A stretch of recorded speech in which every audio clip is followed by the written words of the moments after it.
ছুটির দিনেও রাজধানীর পেট্রোল পাম্পগুলোতে যানবাহনের দীর্ঘ সারি। রেশনিং পদ্ধতিতে তেল বিক্রির ফলে রাইড শেয়ার করে জীবিকা নির্বাহ করা মানুষেরা পড়েছে বেশি বিপাকে। তবে শুক্র এবং শনিবার জ্বালানি তেলের ডিপো বন্ধের অজুহাতে রাজধানীতে অনেক পেট্রোল পাম্প বন্ধ রেখেছে মালিকরা। এদিকে তেল মজুদের বিরুদ্ধে কঠোর নজরদারির দাবি জানিয়েছেন ক্রেতারা। রাজধানীর বিভিন্ন পেট্রোল পাম্প ঘুরে বিস্তারিত জানাচ্ছেন মুশফিকুর রহমান। পরিবাগের এই রিফুয়েলিং পাম্পে তেল নিতে আসা মোটরসাইকেল এবং প্রাইভেট কারের লাইন শাহবাগ মোড় ছাড়িয়ে গিয়ে ঠেকেছে কাঁটাবনে। অফিসে ঢোকার সময় শেষ, তবে শেষ হয়নি তেলের লাইন। 4 ঘন্টা থেকে আসতেছি, এই সিরিয়ালে আছি, গাড়িতে তো তেল নিয়ে ঠেলা দিয়ে নিয়ে আসতেছি আর কি। মানে আপনার ঢাকার শহর যে অনেকগুলা তেলের পাম্প আছে, সব তেলের পাম্পগুলো বন্ধ করে একটা দুইটা খোলা রাখছে। সবগুলা খোলা রাখতো, এরকম 200 বা 300 টাকার তেল দিত, এত সিরিয়ালে আমাদের ভোগান্তি হইতো না ভাই। জীবনে যা একটা কষ্ট, দীর্ঘ অনেক বছর পরে ভাই দেখলাম এর উপরে সংকট ভাই।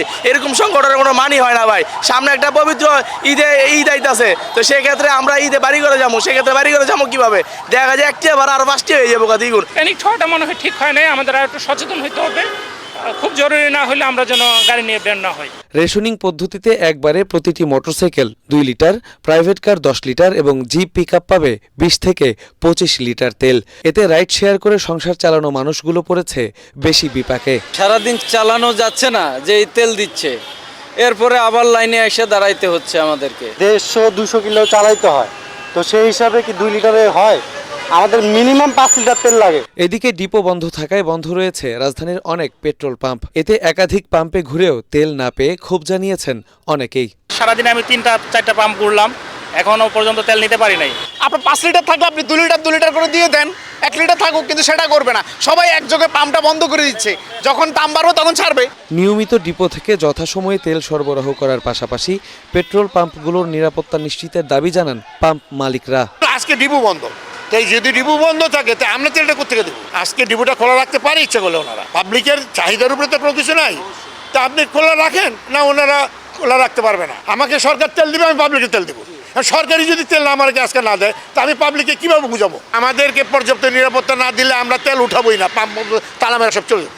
অযথা প্রয়োজনের অতিরিক্ত জ্বালানি মজুত করে সংকট দেখা দেওয়ার আগেই সংকট তৈরি না করার আহ্বান জানান সংশ্লিষ্টরা।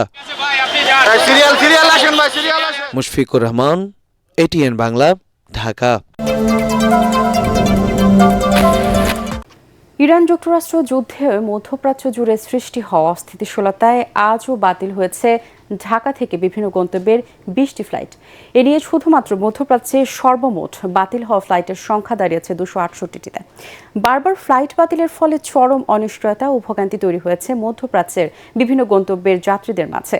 এদিকে মধ্যপ্রাচ্যের বিভিন্ন গন্তব্যে 214টি ফ্লাইট পরিচালনা করা হয়েছে। আমরা তো যাইতে হইব, যে কোন প্রকার যাইতে হইব, না গেলে কেমন কি করাম?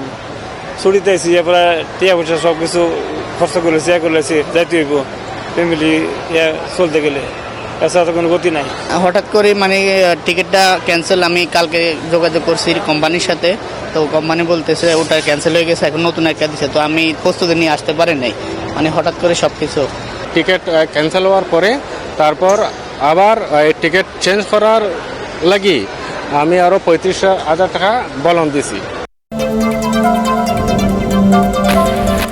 ত্রয়োদশ জাতীয় সংসদ অধিবেশনকে সামনে রেখে বিএনপি দলীয় সাংসদদের দ্বিতীয় দিনের প্রশিক্ষণ কর্মশালা চলছে। গুলশানের চেয়ারম্যানের কার্যালয়ে এই কর্মশালার উদ্বোধন করেন মহাসচিব মির্জা ফখরুল ইসলাম আলমগীর।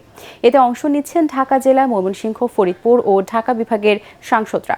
বিএনপি চেয়ারম্যান তারেক রহমানের কন্যা জাইমা রহমানও উপস্থিত আছেন। কর্মশালায় সংসদের কার্যপ্রণালী, আচরণবিধি, বিল প্রণয়ন ও পর্যালোচনা, বাজেট সংক্রান্ত নথি বিশ্লেষণ, সংসদীয় কমিটিগুলোর কার্যক্রম সহ বিভিন্ন বিষয়ে প্রয়োজনীয় বিধিবিধানগুলো নতুন নির্বাচিত সংসদ সদস্যদের সামনে উপস্থাপন করা হচ্ছে।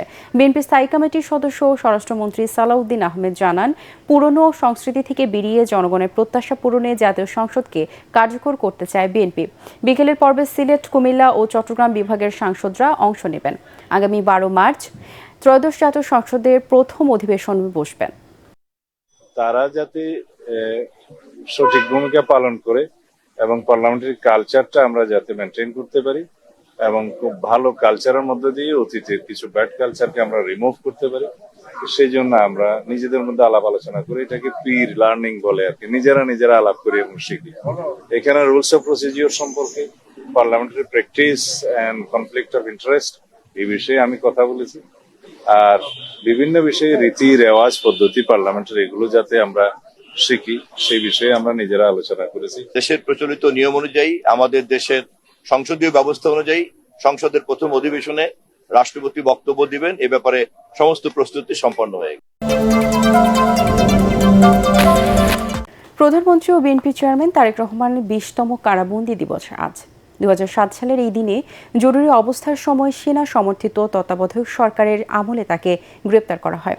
বিএনপি দিনটিকে তারেক রহমানের কারাবন্দী দিবস হিসেবে পালন করে। দলটির অভিযোগ, কোনো পরোয়ানা বা সুনির্দিষ্ট অভিযোগ ছাড়াই তাকে গ্রেপ্তার করা হয়েছিল। গ্রেপ্তারের পর তাকে পুলিশ রিমান্ডে নেওয়া হয় এবং কারাগারে নির্যাতনের শিকার হতে হয় বলে অভিযোগ রয়েছে। দীর্ঘ প্রায় 18 মাস কারাবন্দী থাকার পর 2008 সালের 3 সেপ্টেম্বর 12টি মামলায় জামিন পেয়ে চিকিৎসাধীন অবস্থায় মুক্তি পান তিনি। পরে উন্নত চিকিৎসার জন্য যুক্তরাজ্যে পাঠানো হয় তারেক রহমানকে।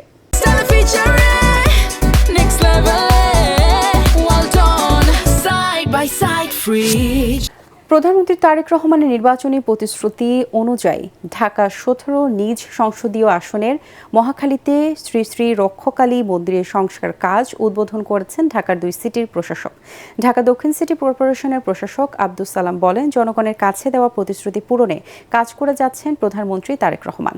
ঢাকা উত্তর সিটি কর্পোরেশনের প্রশাসক শফিকুল ইসলাম বলেন, ধর্ম বর্ণ সবাইকে নিয়েই বাংলাদেশকে এগিয়ে নেওয়া হবে।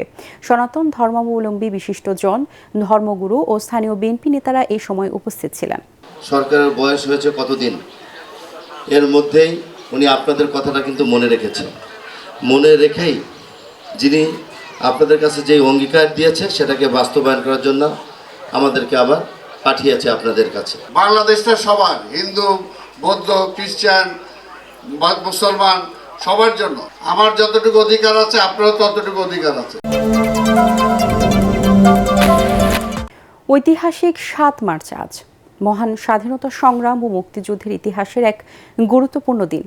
1971 সালের এই দিনে ঢাকার তৎকালীন রেসকোর্স ময়দান, বর্তমান সোহরাওয়ার্দী উদ্যানে বঙ্গবন্ধু শেখ মুজিবুর রহমান ঐতিহাসিক ভাষণ দেন।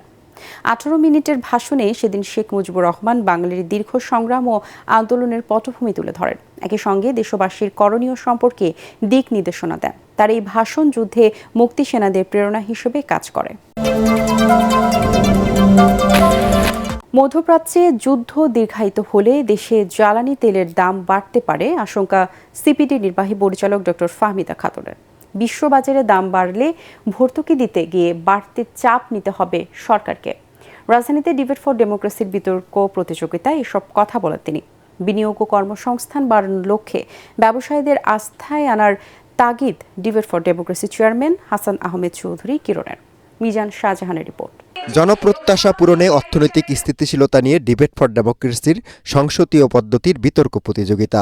সরকারি দল প্রাইমেসি ইউনিভার্সিটি ও বিরোধী দল ঢাকা ইন্টারন্যাশনাল ইউনিভার্সিটি।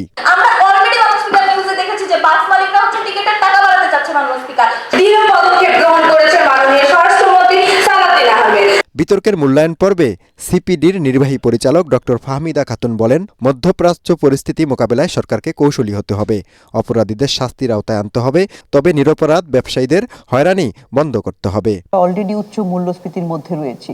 উচ্চ মূল্য তেল কিনতে হলে তাহলে কিন্তু মূল্যস্ফীতিটা আরো উস্কে যেতে পারে। আর যদি সরকার তেলের দাম নাও বাড়ায়, তার মানে হচ্ছে সরকারকে ভর্তুকি দিতে হবে, সরকারের আবার কোষাগার থেকে অর্থ নিতে হবে। তা আমাদের তো সরকারের রাজস্ব খুবই কম, রাজস্ব ব্যবস্থার মধ্যে এমনিতেই একটা চাপ রয়ে গেছে। ছায়া সংসদের স্পিকার হাসান আহমেদ চৌধুরী কিরণ বলেন, অর্থনৈতিক সংকট কাটাতে ব্যবসায়ীদের আস্থায় আনা জরুরি। ব্যবসায়ীদেরকে আস্থায় এনে তাদের বিরুদ্ধে যে ঢালাও মামলা করা হয়েছে সেই ঢালাও মামলাকে প্রত্যাহার করে এবং তাদেরকে ব্যাংক হিসাব যে জব্দ করা হয়েছে জব্দ ব্যাংক হিসাব তাদেরকে ফিরিয়ে দিয়ে যারা বিদেশে অবস্থান করছে বড় বড় ব্যবসায়ীরা যারা দেশে আসতে পারছে না তাদেরকে দেশে ফিরিয়ে নিয়ে বাংলাদেশের অর্থনীতিকে পুনরুদ্ধার করবার জন্য ব্যবসায়ীদেরকে আস্থা নিয়ে তাদের মধ্যে স্বস্তি দিতে পারলে আমরা মনে করি বাংলাদেশের ব্যবসা বাণিজ্য বিনিয়োগের অগ্রগতি অনেকখানি এগিয়ে যাবে। তারা বলেন, পুঁজিবাজার দুর্বল হওয়ায় ব্যাংকের উপর নির্ভর করছে দেশের অর্থনীতি। অতীতে ব্যাংকিং খাতে লুটপাট হলেও গভর্নর নীরব দর্শকের ভূমিকায় ছিল। ইচ্ছাকৃত ঋণ খেলাপি যে তারা ঋণ নিয়েছে কিন্তু তারা কিন্তু সেটা বিনিয়োগ করেনি, বরং সেই অর্থটা দেশের বাইরে চলে গিয়েছে বিভিন্ন উপায়ে। বাংলাদেশ ব্যাংকের চোখের সামনে দিয়ে হয়েছে, তারা অনেকটা নীরব দর্শকের মতোই ভূমিকা পালন করেছে। এখনই কিন্তু নতুন গভর্নরকে নিয়ে তার কর্মপরিকল্পনা, তার চিন্তা ভাবনা সবকিছুকে নিয়ে কিন্তু এখন আমাদের বলবার সময় আসেনি।